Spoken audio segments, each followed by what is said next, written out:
Magandang umaga, Luzon, Visayas at Mindanao. Narito na nagkakaisa at pinakamalawak na pagbabalita sa pangunguna ng Presidential Communications Office. Kabilang ang PTV, Presidential Broadcast Service, Philippine Information Agency, Philippine News Agency at IBC. Tutok na sa mga balita mula sa iba't ibang bahagi ng bansa. Ito ang Balitang Pambansa. Ngayong umaga sa Balitang Pambansa, serbisyo ng PhilHealth mas pinalawig pa ni Pangulong Ferdinand R. Marcos Jr. ayon sa Malacanang. PhilHealth pwede nang magamit sa mga outpatient medical emergencies. Pagpirma sa Joint Memorandum Circular sa pagitan ng Commission on Higher Education at Professional Regulation Commission para mapalakas pa ang edukasyon sa bansa. Sinaksihan ni Pangulong Marcos Jr. Bureau of Internal Revenue o BIR, positibong maaabot ang target tax collections ngayong taon na nasa mahigit 3 trilyong piso. At tulong ng Department of Social Welfare and Development sa mga residenteng apektado ng pagputok ng Bulkang Kanlaon, umabot na sa mahigit 130 billion pesos. Sa detalye ng mga balita, pwede nang magamit ang PhilHealth sa mga outpatient medical emergencies. Ipinaalala ng PhilHealth na pwedeng ma-avail ang outpatient emergency case benefit sa mga level 1 hanggang level 3 PhilHealth accredited hospitals. Ibig sabihin, hindi na kailangang isipin pa ang dagdag gastos kung may emergency. Kabilang sa paketeng ito ang mga sakit gaya ng pagkahilo at diarrhea. Hindi na rin kailangan ng mga hiwalay na accreditation para sa OECD package dahil bahagi na ito ng pagsusuri sa mga PhilHealth facility. Yan po ang tagubilin ng ating Pangulo, palakihin at palawigin ang benepisyong makukuha ng taumbayan mula sa PhilHealth. Babaguhin na ng pamahalaan ang sistema sa board licensure exams para sa mga guro para mapalakas ang kanilang expertise sa pagtuturo. Alinsunod ito sa kasunduan ng Commission on Higher Education at Professional Regulation Commission na inaprubahan ni Pangulong Ferdinand R. Marcos Jr. Ang detalye sa Balitang Pambansa ni Kenneth Pasyente ng PTV. Computer engineering ang tinapos na kurso ni Vina, pero 20 taon na siyang math teacher. Bagaman konektado naman ito sa tinapos niyang kurso, hindi pa rin ito naging madali sa kanya.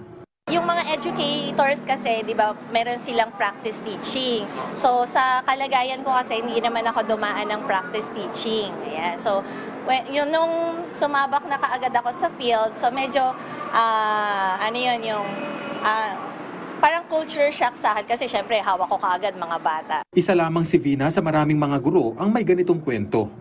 Para matugunan ito, pinirmahan na ang Joint Memorandum Circular sa pagitan ng Commission on Higher Education at Professional Regulation Commission o PRC na sinaksihan mismo ni Pangulong Ferdinand R. Marcos Jr. Magsisilbing daan ng GMC para itugma ang Board Licensure Examination for Professional Teachers sa Teacher Education Curriculum ng CHED. Sa pamamagitan nito, masisiguro na ang pagsusulit ay sumasalamin sa mga kakayahang kinakailangan para sa epektibong pagtuturo na nakabatay sa policies, standards at guidelines. Giit ng Pangulo, napapanahon ang reformang ito para maitaguyod ang kapakanan ng future teachers sa bansa na magre-resultaan niya sa pagpapalakas ng kakayahan ng mga guro na linangin ng mga kabataan. The landmark reform embodies our commitment to ensuring that every Filipino teacher is equipped with the skills and tools needed to teach with depth, with clarity, and with purpose.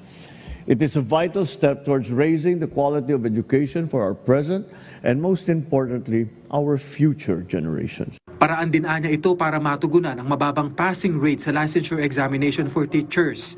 Batay kasi sa ulat ng Second Congressional Commission on Education o EDCOM-2, ang kawalan ng pagkakatugma sa pagitan ng curriculum mula sa CHED at ng BLEP na ibinibigay ng PRC ay nagdudulot ng mababang passing rate at hindi tugmang espesyalisasyon ng mga guro. Ayon pa sa EDCOM-2, lumalabas na 62% ng mga guro sa high school ang nagtuturo ng mga asignaturang hindi nila espesyalisasyon noong kolehiyo. Through this joint circular, we are making that process more than just relevant, more responsive, more to every single examinee. Alongside this, we are giving education graduates not just another shot, but we are giving them a good chance. because what they learn should prepare them for the tests that they are meant to take and the classrooms they are meant to lead. Sa bisa ng JMC, magkakaroon na ng hiwalay na pagsusulit para sa elementary education, secondary education at iba pang espesyalisasyon gaya ng early childhood education at special needs education. Lahat ng bansa ngayon ay naghahabol at nag-i-invest na malaki upang matiyak na ang ating mga estudyante, ang ating workforce ay maging handa dito sa bagong sistema ng ekonomiya na napakalaki ang ginagawa sa digital space na itinatawag. This is addressed by the revised structure of the BLEP, which will now consist of 3 core components: professional education, general education, and the examinee's chosen field of specialization. Welcome development naman ito para sa isang grupo ng mga guro, lalo't matagal na nila itong pasanin ng education graduates. Magsisilbing daan din daw ito para tugunan ang teacher specialization mismatch sa bansa. Sa Setyembre, nakatakdang simula ng specialized exams para sa mga nais maging guro para mapaghandaan ito ng mga eskwelahan. Mula PTV Manila, Kenneth Pasyente, Balitang Pambansa. Naging makabuluhan ang pag-uusap sa telepono ni Pangulong Ferdinand R. Marcos Jr. at New Zealand Prime Minister Christopher Luxon hinggil sa pagpapalakas sa kalakaran ng dalawang bansa. Ayon sa Pangulo, patuloy ang matatag na pakikipag-ugnayan ng Pilipinas sa New Zealand para sa kapayapaan at kaunlaran sa rehiyon. Bilang tugon naman, sinabi ni Luxon na mahalagang kapartner ng New Zealand sa Southeast Asia ang Pilipinas. Tinalakay nila ang patuloy na suporta sa malaya at patas na kalakalan ng dalawang bansa. April 2024 nang bumisita si Luxon sa bansa at tinalakay ang pagpapaangat sa kalakalan sa Pilipinas 50% para sa susunod pang mga taon. Good news, pag-utang mula sa bangko magiging mura na. Matapos ibaba ng Bangko Sentral ng Pilipinas ang kanilang target reverse repurchase rate. Ang naturang hakbang inaasahan din na magdudulot ng hindi pagtaas ng presyohan sa merkado. May balitang pambansa si Denise Osorio ng PTV. Hirap si Ate Malu sa pag-budget ng gastusin ng kanyang pamilya sa kada araw. Sinisisi niya ang mahal na bilihin. Talagang budget po ngayon ang paggamit namin ng pera. Halos yung ulam sa umaga, isasave mo yun para hanggang gabi umabot. Lalo na po at mahirap ngayon ang mag-budget, napakamahal ng bilihin. Dahil gipit siya, wala siyang choice kundi umutang. Ito'y para matustusan ang mga pangunahing kailangan gaya ng pagkain, pagbayad ng kuryente at tubig. May mga nagpapautang po sa amin ng pera na hindi naman ganun kalakihan ng tubo kasi naintindihan nila yung sitwasyon namin. Kinailangan maghigpit ng sinturon ni Ate Malu matapos mawala ang dati nilang pinagpupwestuhan na bazar. Pahirapan na sa pagtitinda dahil minsay pinapaalis ang mga vendor sa bangketa. Ganito rin ang hinaing ni Ate Mary na 3 ang anak. Doble-doble na raw ang bayarin niya nang nawala ang bazar kung kaya't hindi maiwasan mangutang. Hindi kaya talaga, ma'am. Nakakapangutang din po kami kasi hindi naman po pwedeng ihinto yung pagkain. So, mangungutang talaga. So, yun, ititinda na namin yun, pagtsatsagaan na namin hanggang sa lumago. Pero hindi talaga nawawala yung utang, ma'am. Ang hirap talaga. Ayon sa Bangko Sentral ng Pilipinas, ang kanilang pagbaba ng Target Reverse Repurchase o RRP rate ay posibleng magdulot ng bahagyang kaginhawaan dahil mas kontrolado at stable ang inflation rate. Ibig sabihin nito, pwedeng hindi sumirit ang mga presyo sa merkado at ang mga iba pang gastusin tulad ng pamasahe. In terms of how the global environment will impact domestic economic prospects and also domestic inflation, one channel that we are looking at is the expected slowdown in global growth. That could affect also domestic economic activity. Dagdag pa ng BSP, bumaba rin ang inflation forecast o ang bilis ng pagtaas ng presyo ng mga bilihin mula 2025 hanggang 2027. We have relatively less trade than many of the big countries in the world. Their tariffs are we have one of the lower announced reciprocal tariffs.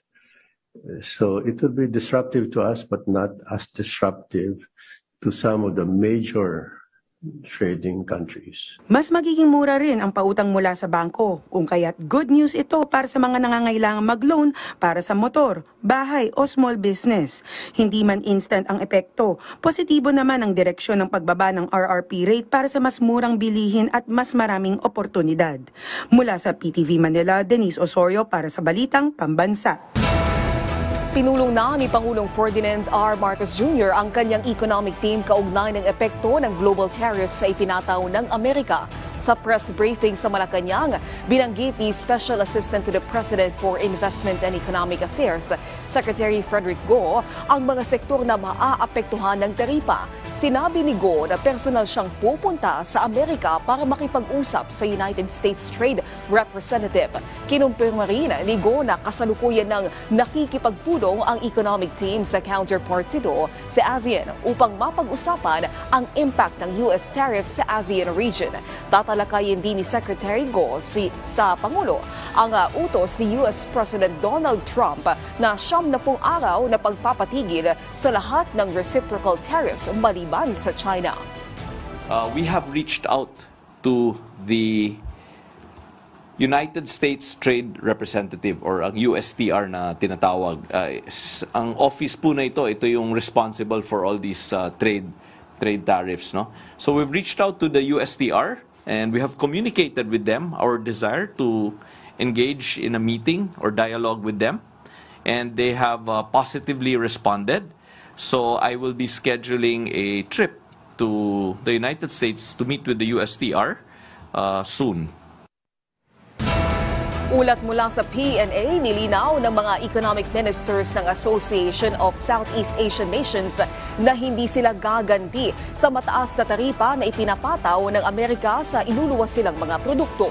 Sa halip, tinalakay na lamang ng mga economic ministers ang mga hakbang upang maiwasan ang tensyon sa kalakalan. Pabor ang 10 bansang kasapi ng ASEAN sa dialogo at handang makipagtulungan sa halip na gumanti.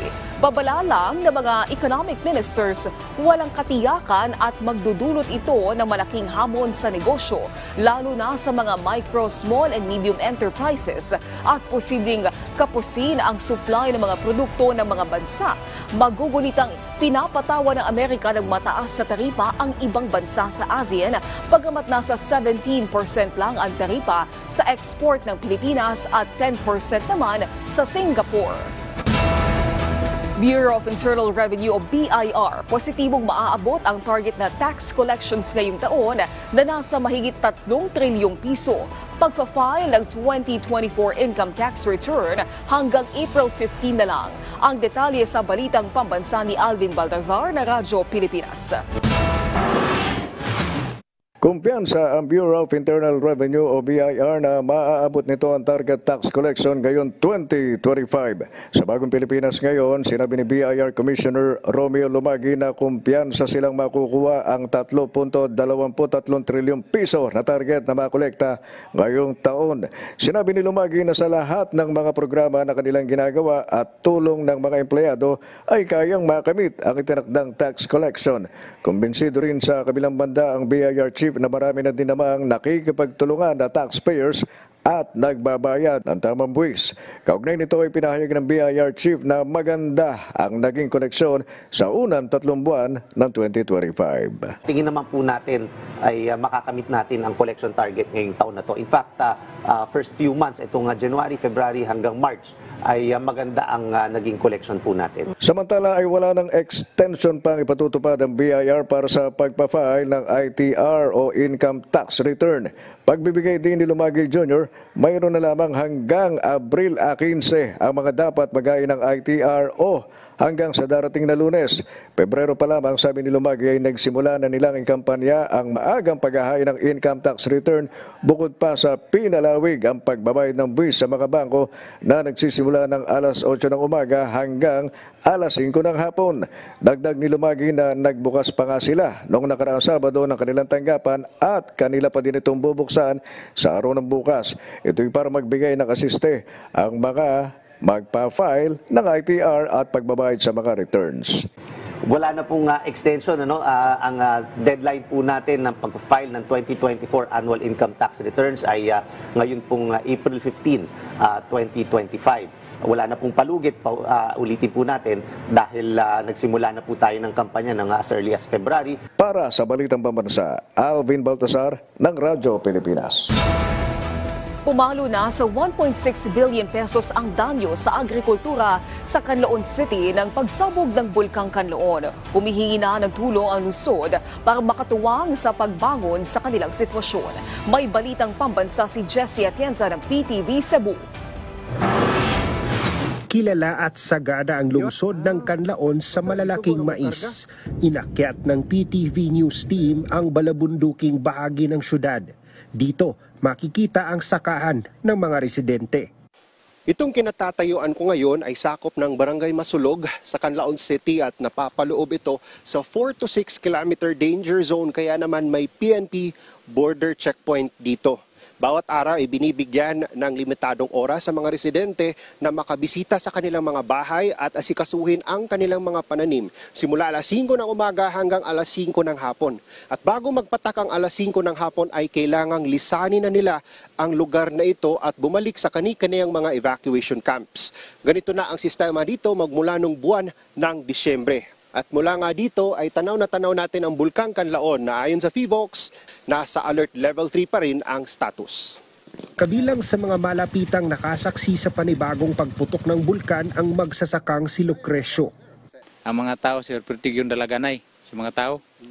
Nya ning hingagaw og padulhog gid paubos kay delikado man kung ang abo mutabon siya diri sa mua.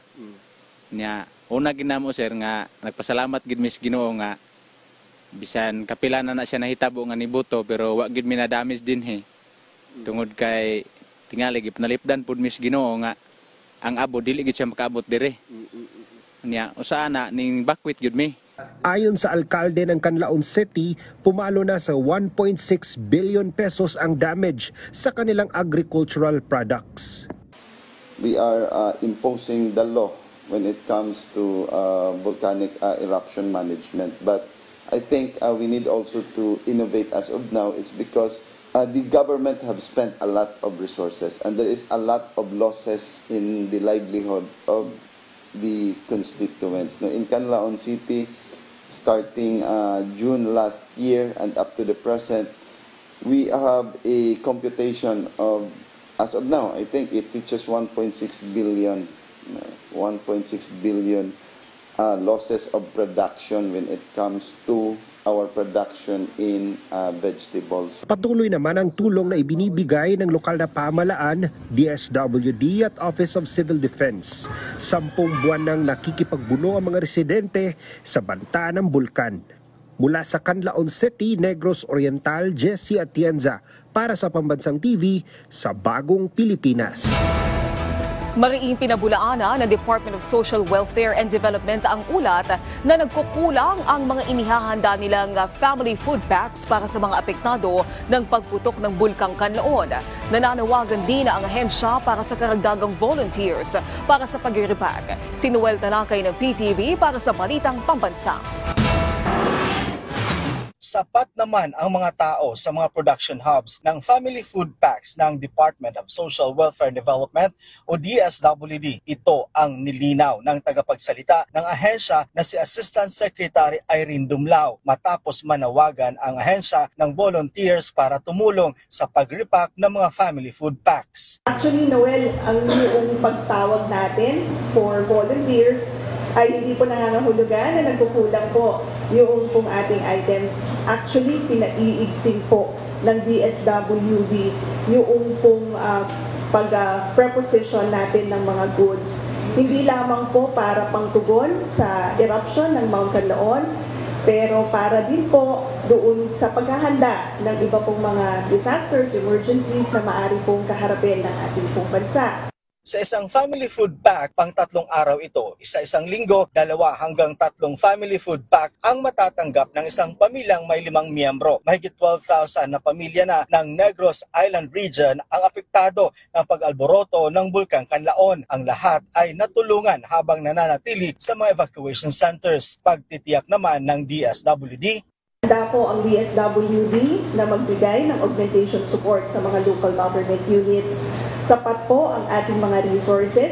Batay sa tala ng ahensya, higit 2.7 million ang kabuang-bilang ng family food packs nationwide at mayroong mahigit 93 million na standby funds. Nasa mahigit 150,000 family food packs naman ang naka-preposition sa Negros Island region. At nagpapatuloy pa po tayo na mag-produce ng karagdagan dyan sa ating mga major hubs, particularly the National Resource Operations Center at sa Visayas Disaster Response Centers.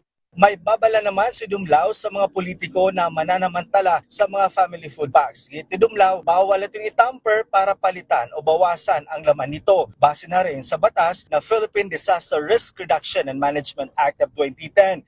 Kung sino man ang mapapatunayan na gumagawa nito ay maaring patawan ng perpetual disqualification na makaupo sa mga government offices at makatakbo sa politika. Ngayon po, doon nga sa batas, yung Republic Act 10121, kapag po may violation, sinasabi po dyan na maaari silang ma-penalize at magmulta ng 50,000 to 500,000 or makulong of 6 years up to 12 years. Or maaari din naman pong both, no, upon the discretion of the court.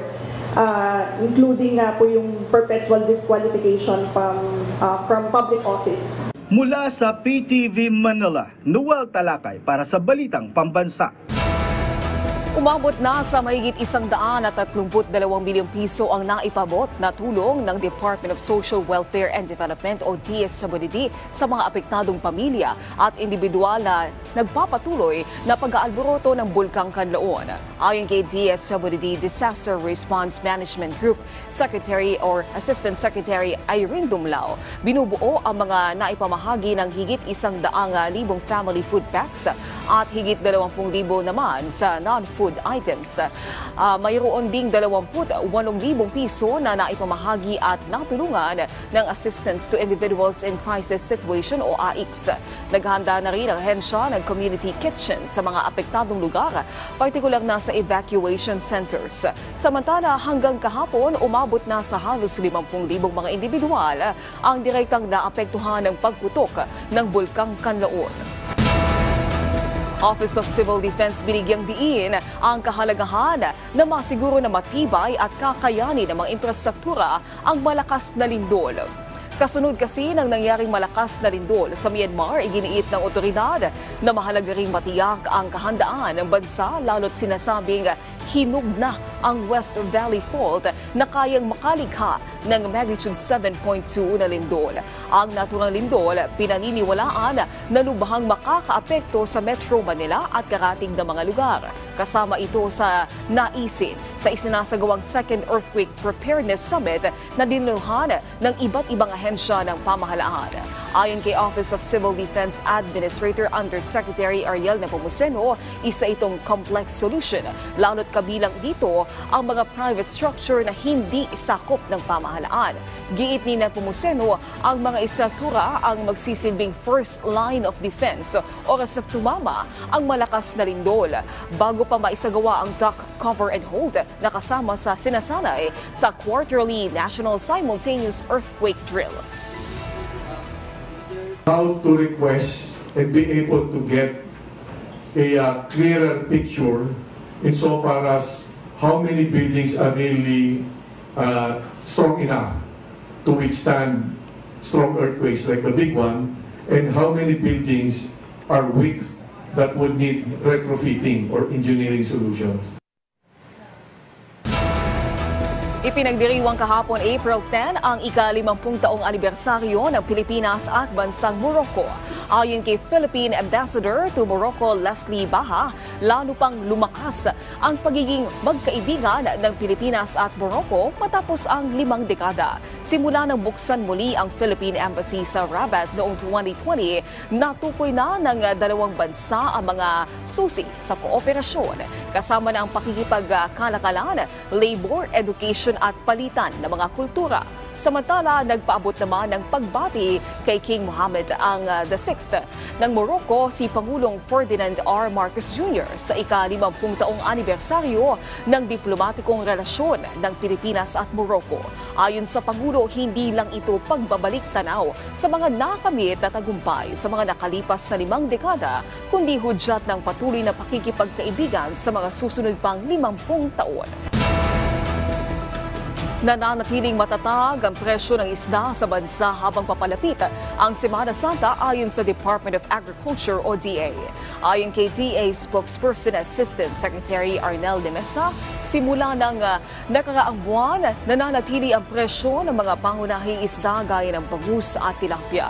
Noong Marso hanggang ngayon, nasa 240 pesos kada kilo ang presyo ng bangus. Nasa 160 pesos per kilo naman ang presyo ng tilapia. Tanging bumaba naman ang presyo simula ng nakaraang buwan. Ang presyo ng galunggong mula sa 300 pesos kada kilo, nasa 260 pesos na lamang ito. Samantala, hindi iniaalis ng ahensyang posibilidad na magkaroon ng kaunting paggalaw sa presyo ng isda sa Semana Santa dahil sa kaugalian at tradisyon ng mga Pilipino na kumain ng isda imbes na karne tuwing Biyernes Santo. Siniguro rin ng ahensya na mananatiling stable at sapat ang supply ng mga isda sa buong bansa sa kabila ng inaasahang demand nito sa darating na Semana Santa. Good news naman para sa mga Pilipinong nagpapagamot sa Oman dahil pwede na silang makakuha ng diskwento kung sila ay magpapagamot dito. Ito'y bunga ng magandang ugnayan ng Embahada ng Pilipinas at Pamahalaan ng Oman. Si Bea Gaza de Guzman na Radyo Pilipinas para sa Balitang Pambansa. Nananatiling prioridad ng Embahada ng Pilipinas sa Oman ang pagpapabuti ng kalagayan ng mga Pilipinong nagtatrabaho at naninirahan sa naturang bansa. Sa panayam sa Radyo Pilipinas World Service, sinabi ni Philippine Ambassador to Oman, Raul Hernandez, na bukod sa legal assistance para sa mga Pinoy, nagbibigay rin sila ng psychological intervention at medical assistance. Sa katunayan, lumikha ng kasunduan ang Embahada ng Pilipinas sa Oman sa mga medical institutions sa naturang bansa upang mabigyan ng diskwento ang mga Pilipinong kinakailangang magpagamot. And also lately, we also had a agreement with a hospital, Berger Hospital, para mga Filipinos can get discount when they go to for treatment or medical help. Sa datos ng Embahada, mayroong mahigit 48,800 mga Pilipinong naninirahan at nagtatrabaho sa Oman. Ang mga programa at inisyatibo ng pamahalaan para sa mga Pilipino sa abroad ay pagtalima lamang sa direktiba ni Pangulong Ferdinand Marcos Jr. na tulungan at alalayan ang mga tinaguriang mga bagong bayani. Mula sa Radyo Pilipinas, Bea Gaza de Guzman para sa Balitang Pambansa. Nagbibigay naman ngayon ng tulong sa mga biktima ng pang-abuso ang isang Cebuana na nakaligtas mula sa karahasan sa kababaihan. Si Marifel Faith Hamond ng PIA Central Visayas para sa Balitang Pambansa. Si Cherilyn ay nagbahagi ng kanyang testamento na siya ay nakaligtas sa karahasan at ngayon ay isang masigasig na takabagtaguyod laban sa violence against women. Inabuso ng kanyang tiyuhin simula sa edad na 10, tahimik niyang tiniis ang pang-aabuso ng halos 4 na taon bago nagsalita. Sa edad na 15, pinili niyang umalis sa kanilang tahanan at namuhay sa kalye ng 2 taon. I was a victim of abuse dito sa amuang balay yun mismo, no? Molested ko, no? Sa bata pa, na ako sa mga age nga 10. Then, sige pa dayon siya kasi I was silent. Sa edad na 18, nakahanap si Cherilyn ng kadlungan sa Villa Maria Good Shepherd Sisters Incorporated at Friends with the Poor sa Cebu kung saan siya ay nakatanggap ng edukasyon at patnubay. Ngayon, siya ay nagtatrabaho bilang misyonaryo at voluntaryong tumutulong sa mga kababaihan na nasa katulad na sitwasyon. Ang advokasya ni Cherilyn ay kinabibilangan ng pag-abot sa mga nasa kalye, pamamahagi ng mga contraceptive supply at pagtuturo sa mga kababaihan at kabataan tungkol sa pagkilala sa pang-aabuso. Hinihikayat ni Cherilyn ang vow survivors na huwag mag-alinlangan sa paghingi ng tulong na marami ang handang tumulong at umintindi sa kanilang mga sitwasyon. So, para sa mga babae nga biktima sa abuso, biktima sa human trafficking, biktima sa droga, ang atong kinabuhi usara. So dili nato pasipad-an. Naay daghang tao nga anda mo tabang. No, daghang mga balay abli para nato. No, daghang mga tao nga anda mo sabot sa atong sitwasyon, tabangan ta makabarok. Mula sa Philippine Information Agency Central Visayas, Marvel Faith Hamon para sa Balitang Pambansa. Pinaghahandaan na ng DPWH ang pagsapit ng Semana Santa. Layo nitong matiyak ang kaligtasan ng mga biyaherong pabiyahe sa mga probinsya ngayong Holy Week. Si Bernard Ferrer ng PTV sa Balitang Pambansa Live. Tama ka dyan, Naomi. Pinaigting ng Department of Public Works and Highways ang kanilang paghahanda sa Semana Santa. Kabilang na dyan ang paglalagay ng roadside assistance station sa mga pangunahing daan na tibiyak naman sa kaligtasan ng mga biyahero. Bilang paghahanda sa inaasang dagsa ng mga biyahero ngayong Semana Santa, pinaigting ng DPWH ang kanilang regular na mga aktibidad sa mga kalsada sa bansa. Alinsunod ito sa direktiba ni Pangulong Ferdinand R. Marcos Jr. na bigyang prioridad ang kaligtasan sa kalsada at kaginhawaan ng mga manlalakbay. Nireactivate ni DPWH Secretary Manuel Bonoan ang programang Lakbay Alalay na nag-aatas sa lahat ng regional at district engineering offices sa buong bansa upang tiyakin ang pagiging ligtas at bukas na mga national road. Bahagi ng nasabing inisyatibo ang pagtatayo ng pansamantalang roadside assistance station sa mga pangunahing kalsada at transport corridors. Kabilang sa may sinasagawang maintenance activities ang pagsaayos sa mga sirang bahagi ng kalsada, gaya ng mga lubak at bitak, repainting ng road markings, pag-aalis sa mga damo sa gilid ng daan, pagsaayos o pagpapalit ng mga sirang roadside. Ipinagutos din ni Secretary Bonoan ang maingat na pagsaayos ng schedule ng mga kasalukuyang proyekto sa kalsada. Binigyan din niya ang kahalagaan ng epektibong traffic management at mahigpit na pagsunod sa mga safety protocols sa konstruksyon. Magtatalagang DPWH ng mga lakbay alalay team na binubuo ng uniform field at crew personnel sa mga piling lokasyon sa national roads simula alas 8 ng umaga ng Miyerkules, April 16 hanggang alas 5 ng hapon ng Sabadong April 19. Tiniyak ni Secretary Bonoan na handa silang tumulong sa anumang roadside emergency 24/7 sa pakipag-ugnayan sa iba't ibang ahensya at local government units. Naomi, sa ngayon normal pa ang dating ng mga pasahero sa bus terminals dito sa EDSA Kamuning. Normal din ang daloy ng mga sasakyan para naman sa ilan nating kababayan na pinili na ngayon na umuwi sa kanilang lalawigan para sa Semana Santa. Balik sa iyo, Naomi. Maraming salamat, Bernard Ferrer ng PTV. Maraming salamat sa pagsama sa amin ngayong umaga. Tumutok muli sa ating programa mamayang alas 12 ng tanghali kasama ang buong puwersa ng Presidential Communications Office. Mula sa PTV, ako si Naomi Timosio. Ito nagkakaisang puwersa ng pagbabalita. Ito ang Balitang Pambansa.